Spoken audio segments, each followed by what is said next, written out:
함께 따라서 하시겠습니다. 산자의 하나님.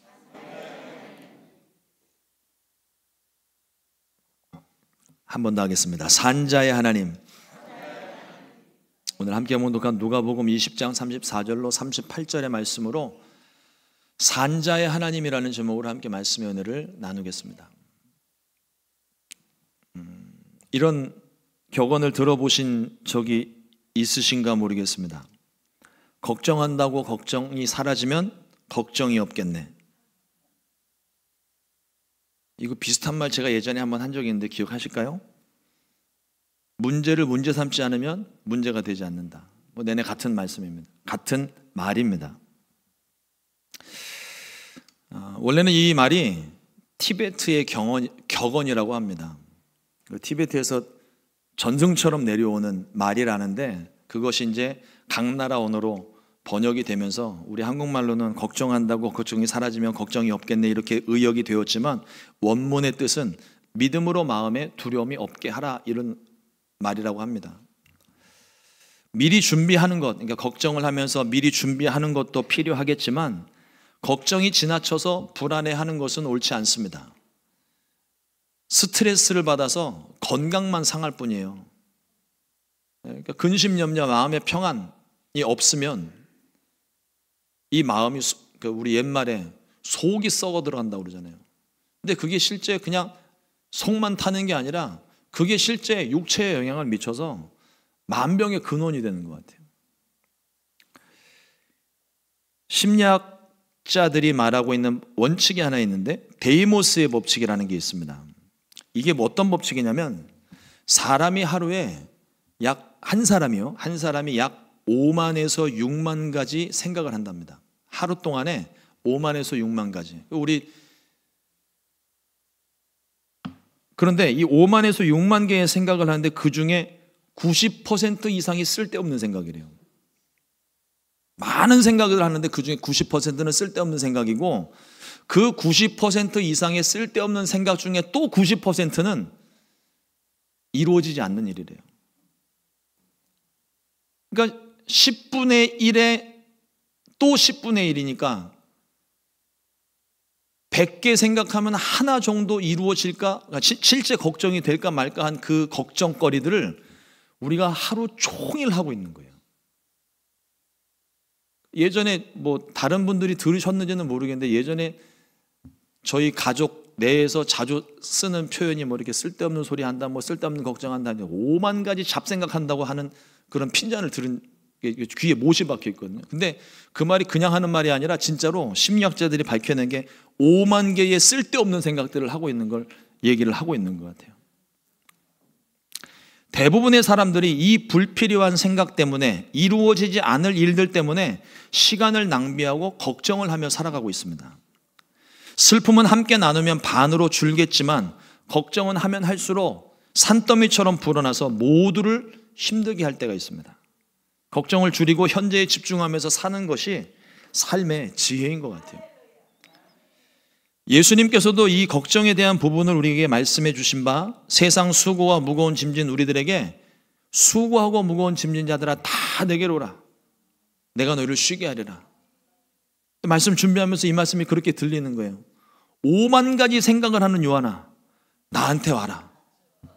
내가 절반 이하로 줄여줄게. 얼마나 위로가 되는 말씀입니까? 우리가 주님께로 가면 쉼을 얻습니다. 주님께 가지 못해서 쉼을 얻지 못하는 거지 주님께로만 가면 쉼을 얻습니다. 그러므로 근심 염려 대신에 주님의 평안으로 이 마음을 채우게 되시기를 주님의 이름으로 축원합니다.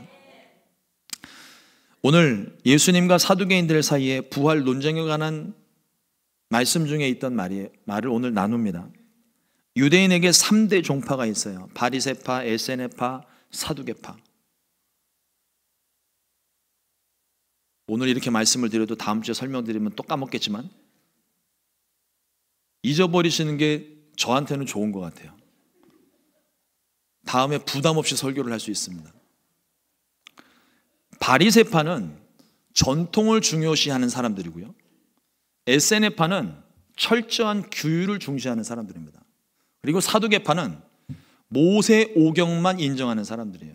그리고 그들에게는 부활과 천사에 대한 것이 없습니다. 없다고 생각을 하는 거예요.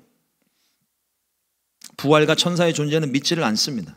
그리고 이 사두개파는요, 로마 정부로부터 모든 편의를 제공받았던 제사장 그룹입니다. 사독계열의 제사장 그룹인데, 로마로부터 모든 걸 다 공급받으니까 부족한 것도 없고 모자란 게 없어요. 현실이 너무 좋다 보니 죽음 이후에도 관심이 없습니다. 여기가 좋은데 뭐 죽고 난 다음을 생각을 합니까? 그래서 그들은 부활이 필요가 없는 거예요. 세상을 너무나 사랑한 나머지, 세상이 너무나 좋은 나머지 가장 중요한 것을 잃어버렸습니다. 우리 인생은요, 한 번 태어나면 반드시 죽는 것이 창조의 질서고 성경에 그렇게 기록이 되어 있습니다. 하지만 죽으면 끝이 아닙니다. 죽음 이후의 삶이 반드시 존재합니다. 우리는 살아서 죽음 이후의 삶을 준비하며 살아야 돼요. 죽음 이후의 삶에서 가장 중요한 기준은 세상의 부와 권력이 아니라, 세상에서 얼마나 많은 착한 일과 구제를 했는지가 아니라, 가장 중요한 기준은 예수님입니다. 죽고 난 다음에 예수님이 있으면 천국이고 예수님이 없으면 지옥이에요. 그런데 그 결정을 언제 하느냐? 우리가 사는 날 동안 하는 거예요. 이 땅에서 내 마음대로 주님과 상관없는 삶을 한참 살다가 내 마음대로 막 부어라 마셔라 그러고 살다가 죽고 나서 죽고 나서 하늘에 가보니 거기 예수님이 계셔서, 아, 주님 살아계셨군요. 제가 지금부터 주님을 믿겠습니다. 천국 가게 해 주옵소서. 천만의 말씀 만만의 콩떡입니다. 죽고 난 다음에 믿는 건 소용이 없어요. 이 땅에서 내가 예수님 믿는 동안에 그 예수님 믿는 것 가지고 천국과 지옥이 결정되는 것이지, 죽고 난 다음에 깨닫고 내가 믿겠다고, 그러니까 천국 들어갈 수 있게 해달라고 아무리 생떼를 써봤자 천국 갈 수 없습니다. 천국을 가는 건 이 땅에서 주님과 함께 살아가는 거예요. 예수님은 우리에게 부활의 소망을 주셨을 뿐만 아니라 죽음 이후의 삶에 대해서 끊임없이 말씀을 하셨습니다. 그러므로 우리는 주님을 붙들며 살아야 됩니다. 세상을 붙들면 주님을 잃어버리지만 주님을 붙들면 살 수 있습니다. 또한 이 세상에서도 담대하게 살 뿐만 아니라 주님과 영원히 살 수 있습니다. 우리 지난 추수감사절 특별 새벽 기도회 때 현실 만족과 자족하는 삶에 대해서 말씀을 나눴었는데, 이 둘이 엄격하게 달라요. 겉으로 보여지는 모습은 비슷해 보이는데 내용은 완전히 다릅니다. 현실 만족은요, 여기가 좋사오니, 이것이 좋사오니 다른 것들은 필요 없는 상태고, 자족하는 삶은 좋은 일뿐만 아니라 부족하고 모자란 중에도 감사하며 사는 삶이에요. 예수님 한 분만으로 만족하기 때문입니다. 이 땅에 사는 동안 예수님 잘 믿어서 이 땅에서는 자족하는 삶을 사시고 죽음 이후의 삶을 잘 준비하는 저와 여러분들이 되기를 주님의 이름으로 축원합니다.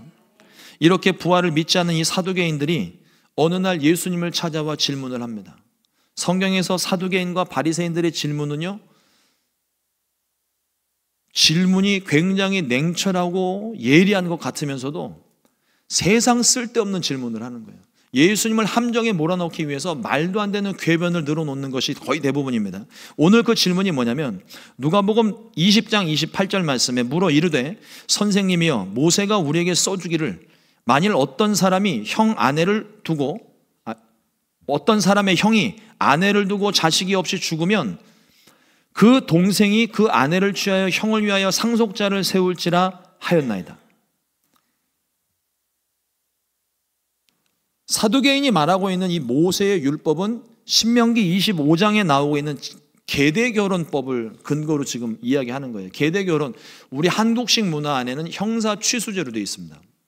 이게 뭐냐면, 이제 형이 자식 없이 죽게 되면 그 대가 끊기게 되니까 그 대를 이어가기 위해서 형을 대신해서 동생이 혹은 친족이 그 사람과 남아있는 여인과 결혼을 해서 대를 이어간다는 거예요. 우리 한국식에 좀 익숙한 말로는 씨를 이어간다는 거죠. 가문을 이어가는 겁니다. 자식이 없는 상태에서 아버지가 죽으면 아내와 그 재산이 끊어지지 않도록 하기 위해 친족과 형제가 과부와 결혼해서 후사를 잇는 제도, 이게 계대 결혼이에요. 어찌 보면 이게 지금 여성 인권이 많이 상승되어져 있는 우리들 입장에서 봤을 때 이렇게 억울할 수 없고 이런 말도 안 되는 법이 있을 수 있을까 생각을 하지만, 여성의 인권이 억압받거나 여성이 무시되는 그 사회에서 여인은요, 남편이 죽고 자식이 없는 상태에서 남편이 죽게 되면 세상 불쌍한 사람이 과부예요. 이 당시에는. 지금은 상관없지만 이 당시에는 아무리 남편이 억만장자 부자라 하더라도 재산이 상속이 되지가 않습니다. 아내에게 가지를 않아요. 자녀에게 가게 돼 있는데 자녀도 없어요. 그러면 그 재산과 가문이 다 사라져 버리는 거예요. 친족에게 다 돌려버리는 거죠. 그러니까 그것을 막기 위해서, 특별히 이스라엘은 가문을 중요시하고 있는데 그 가문을 지키고 지파를 존속시키기 위해서 여인을 보호하기 위한 사회적 제도 장치로 마련된 게 계대결혼법이에요. 또 가문 보호 차원의 제도이기도 합니다. 성경에서 대표적인 계대결혼의 예는 롯과 보아스예요. 롯에게 자식 없이 남편이 죽고 나니까 보아스가 먼 친족인데 자식을 낳게 돼서 결국 예수님의 계보를 이어가잖아요. 근데 이것이 법으로는 정해져 있는데 실제 삶에서는 거의 적용되지 않았다고 합니다. 어찌됐든 사두개인은 이 법을 근거로 해서 아주 극단적인 예를 하나 듭니다. 예수님께 질문하죠. 예수님, 어느 마을에 어떤 7 형제가 살았는데 큰 형이 자식이 없이 죽으면 모세의 법을 따라 둘째가 들어가서 자식을 낳아야 되는데 둘째도 자식을 못 낳고, 셋째도 들어갔는데 셋째도 자식을 못 낳고, 넷째, 다섯째, 여섯째, 7째까지 들어갔는데 자식을 낳지를 못했습니다. 그러면 부활했을 때 그 여인은 누구의 아내입니까? 이 질문을 한 거예요. 참 고약한 질문이고 세상 쓸데없는 질문, 90%에 해당되는 질문입니다. 한 번도 죽어본 사람이 없으니 뭐가 맞고 틀리는지 알 수가 없죠.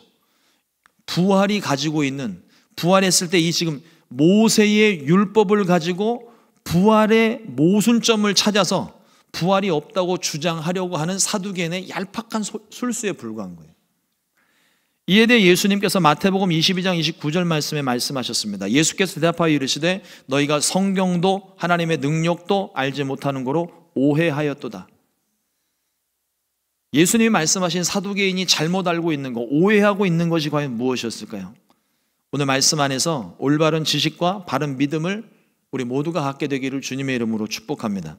첫 번째로 잘못 알고 있었던 것이 이 세상과 저 세상의 차이를 모르고 있었던 거예요. 사두개인은 이 세상의 결혼 제도가 천국에서도 유지된다고 생각을 했습니다. 그러나 예수님의 말씀은 천국에서는 장가가고 시집가고 아이 낳는 일이 없다고 말씀을 하셨어요. 결혼은 하나님께서 이 땅에 세우신 최초의 제도이며 가장 중요한 제도입니다. 사람이 홀로 지내는 것이 좋지 않기 때문에 돕는 배필을 두어 서로 연합할 수 있도록 했고, 생육하고 번성하여 자녀를 낳고 믿음의 대를 이어가는 신성한 제도가 가족이라는 제도예요. 그러나 천국에서는요, 부활의 몸을 입고 신령한 몸을 입어 하나님의 자녀로 살아가는 거예요. 홀로 있지도 않습니다. 그러므로 결혼이 필요하지가 않아요.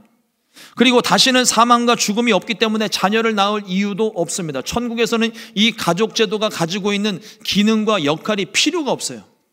오직 신랑 되신 예수님과 신부가 된 교회, 그리고 저와 여러분들밖에 없는 겁니다.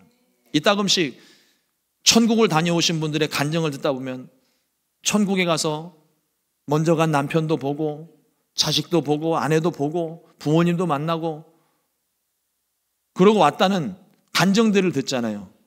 그거는 가족 제도 안에서 본 것이 아니라 천국 이 땅에서 가족으로 살았던 그 사람을 보고 왔다는 얘기예요. 천국에서 그 가족 관계를 가지고 살아가는 게 아닙니다.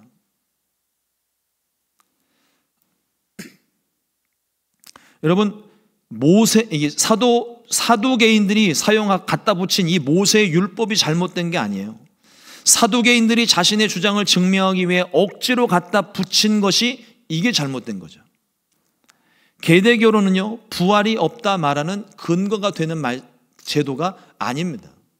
이 땅에서 대를 잇기 위한 사회적인 제도장치, 여성의 인권을 보호하기 위한 사회적인 제도장치인데 그걸 부활에다 갖다 붙이니까 그러니까 말이 안 되고 부활이 없는 것처럼 생각이 드는 거죠. 여러분, 우리 말씀 볼 때요, 조심하셔야 될 게, 하나님 말씀은요, 말씀 속에서 우리를 향하신 하나님의 뜻을 발견하는 게 목적이지, 자신의 주장을 증명하기 위해 이 말씀 끌어다가 저 말씀 끌어다가 갖다 짜집기 하고 새 것을 만들었다, 보라 해 아래 새 것이 없도다, 말씀에 있는데 나는 새 것을 창조했노라, 이렇게 말하는 게 아니에요. 그건 이단들이 하는 짓입니다. 근데 우리 믿는 사람들 중에서도 가끔씩 이런 위험한 장난을 하시는 분들이 계세요. 말씀을 연구하지 않아도 성령의 감동으로 기록된 이 말씀, 성령님 의지하면 제가 여러분들에게 말씀을 푸는 것보다 훨씬 더 탁월하게 하나님께서 말씀을 풀어주세요. 그리고 말씀을요, 20절 말씀이 갑자기 나한테 와서 은혜가 왔다, 그리고 20절 말씀만 딱 떼다가 여러분들의 상황에 그냥 막 적용하지 마세요. 20절 말씀은 1절부터 40절까지의 말씀의 맥락 속에 있는 겁니다. 그러니까 전체를 볼 수 있어야 이게 그 다음 삶으로 적용되는 건데, 필요한 말씀만 하나 딱 떼다가, 제가 요거에 관련된 예화를 어제 밤새도록 고민을 하다가 만들지 못해서 요 정도로만 설명을 할게요. 나중에 언젠가 생각이 나면 한 번 더 말씀을 드리도록 하겠습니다. 하나님의 말씀을 바로 아는 것이 우리들의 힘이에요. 하나님을 믿는 것이 우리들에게 생명입니다. 주님을 올바르게 믿고 하나님 말씀을 올바르게 믿게 되시기를 주님의 이름으로 축원합니다. 두 번째로, 오늘 예수님 말씀 속에 산자의 하나님이라고 말씀하셨습니다. 사두개인은 모세의 율법에서 극단적인 예를 들어 부활의 모순을 증명해내려고 시도했습니다.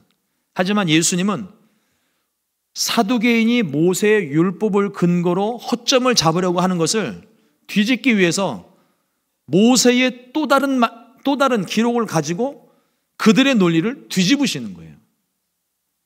모세가 호렙산에서 떨기나무 불꽃 가운데서 하나님의 부르심을 받았습니다.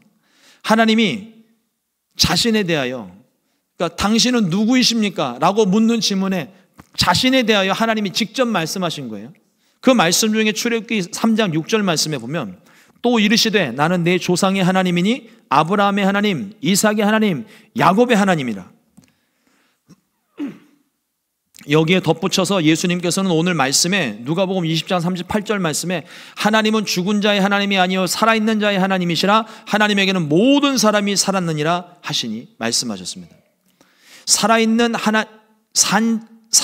자의 하나님이시라는 말씀과 아브라함의 하나님, 이삭의 하나님, 야곱의 하나님이라는 그 말씀이 어떻게 연결이 되는 걸까요? 두 가지 중요한 포인트가 있는데, 아브라함의 하나님, 이삭의 하나님, 야곱의 하나님에 사용된 동사가 모두 다 현재형입니다. 그리고 또 하나, 하나님에게는 모든 사람이 살아있다는 말씀입니다. 이해가 되실까요? 풀어서 다시 한번 설명을 드립니다.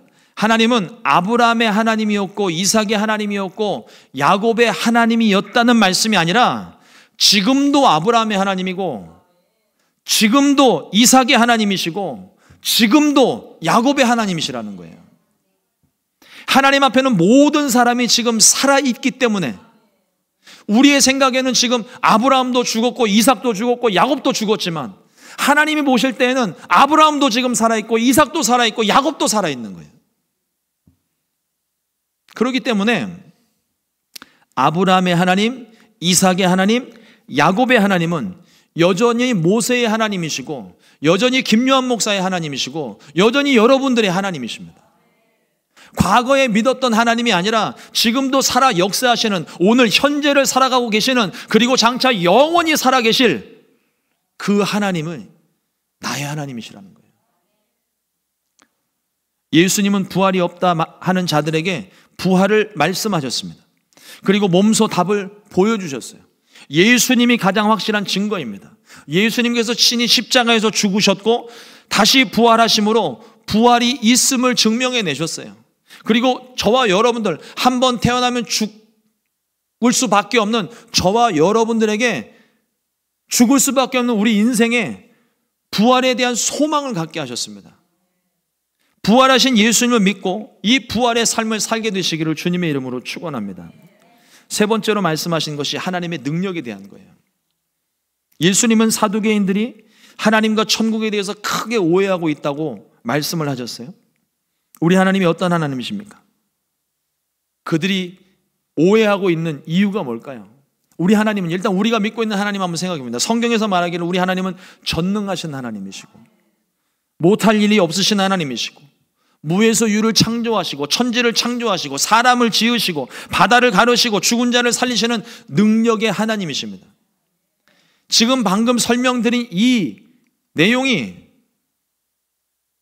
우리가 믿고 있는 하나님이잖아요. 성경에서 말하고 있는 하나님입니다. 그런데 사람을 창조하신 하나님께서 왜 죽은 자를 못 살리실까요?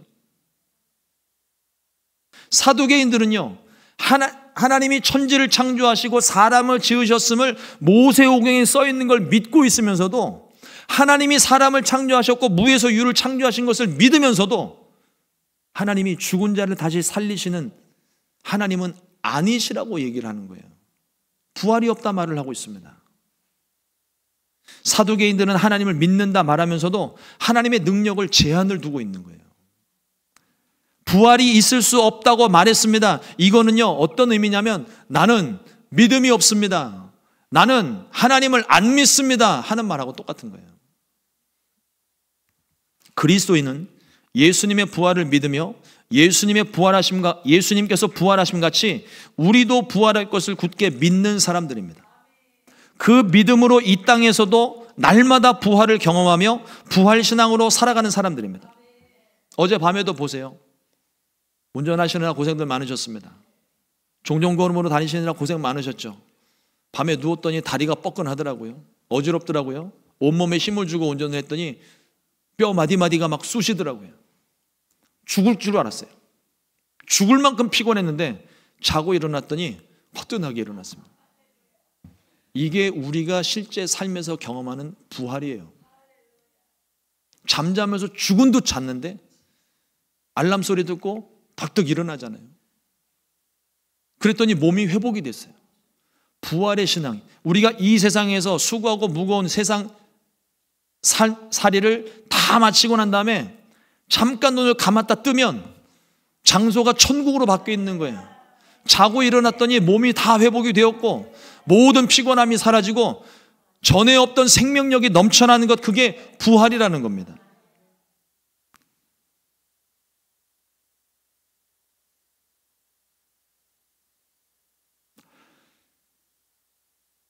자칫 부활이 죽은 자의, 그러니까 이 땅에서 죽은 자의 부활이 없이 천국 가서 살아가는 것만 부활로 생각하기 쉬우신데, 예수님께서 말씀하시기를 이미 예수님께서 나사로를 살리셨고 예수님께서 다시 오실 때 잠자는 자리 무덤에서 일어나 주님을 맞이하게 된다고 말씀을 하셨습니다. 그게 진정한 부활인 거죠. 세상 사람들은 말합니다. 교회에 대해서 이야기를 해요. 교회가 절망적이라고, 희망이 없다고, 끝이라고 말을 합니다. 믿는 사람들 중에서도 이런 생각을 하시는 분들이 계세요. 그래서 교회에는 이제 소망이 없고 교회에 희망이 없기 때문에 나는 교회 안 나가고 혼자서 신앙생활 한다고, 어쩌면 오늘 제 유튜브를 보면서 지금 예배 드리시는 분들이 계실지도 모르겠어요. 그러나 여러분, 교회는 성령께서 역사하시는 곳입니다. 사람이 이끌 때에는 그 교회가 소망이 없을 수 있어요. 가능성이 안 보일 수 있습니다. 하지만 성령이 이끄실 때는 다릅니다. 사람은 할 수 없어도 하나님은 모든 것을 하실 수가 있습니다. 사람에게는 소망이 없지만 하나님께는 소망이 있습니다.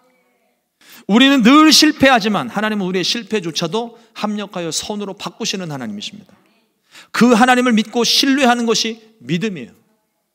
그 믿음의 공동체가 교회입니다. 우리가 믿고 있는 것은 사람을 믿는 것이 아니라, 사람의 능력을 믿는 것이 아니라 우리 가운데 역사하시는 하나님을 믿는 거예요. 우리 가운데 역사하시는 성령님을 모시는 겁니다. 교회가 왜 시작이 됐습니까? 오순절 날에 마가다락방에 성령이 임함으로 교회가 시작된 거예요. 교회는 그러므로 성령으로 시작되었기 때문에 우리 눈에 보이지 않을지 몰라도 성령이 역사하시는 곳입니다.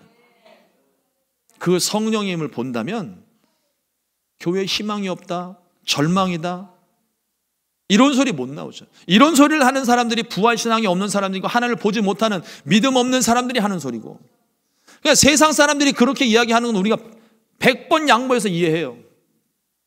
그들은 하나님을 모르니까, 믿지 않으니까. 그러나 믿는 우리들에게 있어서는 하나님이 교회 가운데 역사하심으로 무한한 가능성이 있는 거예요. 주님께서 우리 가운데 행하실 것을 믿고 오늘 내가 해야 할 일을 묵묵히 행하는 것이, 그것이 교회의 사명이고 우리들의 사명인 줄 믿습니다. 우리가 하나님을 외면한 것이지 하나님이 우리를 떠나신 적이 한 번도 없습니다. 그러므로 우리가 다시 회개하고 주님을 찾게 된다면 성령께서 이 교회 가운데 역사하셔서 교회 하나쯤 일으켜 세우는 거야 식은 죽 먹기죠.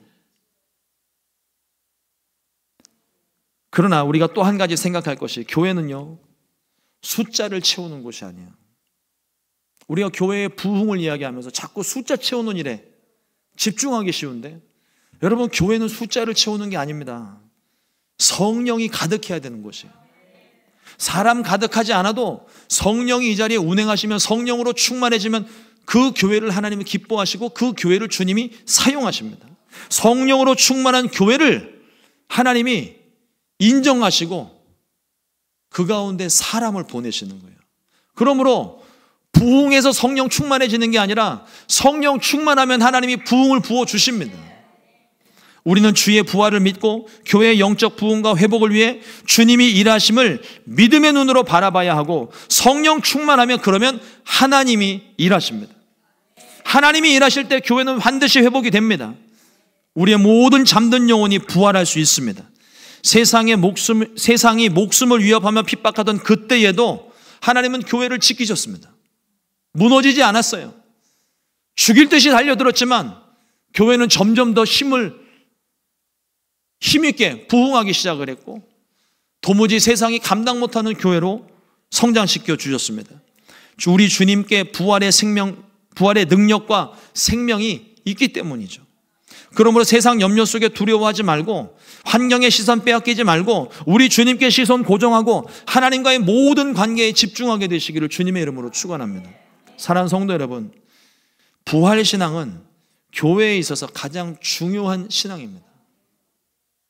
예수님을 믿을 때 우리의 죽은 영이 살아나고 죽을 몸도 살아나고 병에서 고침받고 절망에서 소망으로 변화됩니다. 예수님의 부활을 믿는다면, 그리고 나도 주와 같이 부활할 것을 믿는다면 우리 가운데는 두려움도 없고 쓸데없는 걱정을 할 필요가 없습니다. 예수님의 부활을 목격한 제자들은요 더 이상 도망치는 제자들이 아니었습니다. 겟세마네 동산에서 도망치던 이 제자들이지만 부활의 주님을 만나고 위로부터 능력이 입힐 때까지 너는 이 성에 머물러라, 오순절 날에 성령이 임하심을 경험하고 난 다음부터는 어느 누구도 도망치지 않고 오히려 죽음 골짜, 악월 골짜, 사망의 깊은 골짜기까지 그들이 달려가서 복음을 전하는 사람들이 됐어요. 어떤 것도 그들을 막을 수 없었습니다. 어떤 것도 그들이 두렵지 않았어요. 이유는 그들에게 성령이 충만했기 때문입니다. 그들 가운데 하나님이 함께 하신 것을 그들이 믿었기 때문입니다.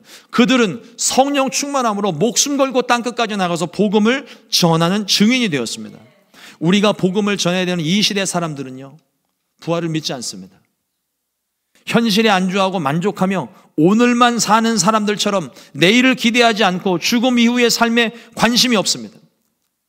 삶의 문제는 고민하지만 영적인 일에는 전혀 고민을 하지 않습니다. 만일 예수님을 믿으면서도 우리 가운데에도 영의 일들에 관심이 하나도 없고 고민하지 않는다면 우리는 이 시대를 살아가는 사두개인들입니다. 바리새인들은 부활을 믿었지만 부활 신앙을 살지 않았어요. 사두개인은 아예 부활도 부인했고 현실에 만족하고 적당히 세상과 타협하며 살았습니다. 둘 다 부활과 상관없는 삶입니다. 믿지 않거나 살지 않거나 하나님 보시기에는 둘 다 똑같이 죽은 자와 같은 거예요. 우리 하나님은 산자의 하나님이십니다. 죽어버린 사람들의 하나님이 아니라 지금도 하나님 앞에 살아있는 그 자들을 앞에 계신 살아계신 하나님이십니다.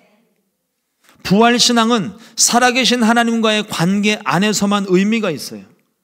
하나님과의 관계가 없다면 부활하지 않는 것이 차라리 더 나을 수 있습니다. 왜냐하면 그들에게 하나님 없이 죽은 사람들에게 기다리고 있는 것은 마지막 최후 심판밖에 없는 거예요. 그들에게는 예수님이 없기 때문에, 부활신앙도 없고 예수님이 없기 때문에 천국에 갈 수 있는 기준이 아무것도 없어요. 그러나 예수님을 믿는 저와 여러분들은요, 이 땅에서도 주와 함께 살아가며 부활신앙을 살 수 있고, 죽어서도 다시 일어나 영원토록 주와 함께 살 수 있고, 우리 중에 정말 큰 은혜가 임하여서 우리가 살아있는 동안에 주님이 공중 가운데 오신다면 죽음을 경험하지 않고도 주와 함께 영원히 살 수 있는 은혜가 있는 겁니다. 이러므로 하나님 앞에 산자로 살게 되시기를 주님의 이름으로 축원합니다. 슬기로운 다섯 처녀처럼 깨어 준비하는 사람이 영적으로 살아있는 사람이에요. 성령 충만한 사람이 하나님 앞에 살아있는 사람입니다. 기도와 말씀으로 살아가는 사람이 하나님 앞에 살아있는 사람입니다. 우리 모두 하나님 앞에 살아있는 사람 되어서 이 땅에서도 천국을 경험하고 부활 이후에도 주와 함께 영원히 살아갈 수 있게 되시기를 주님의 이름으로 축원합니다. 기도하겠습니다.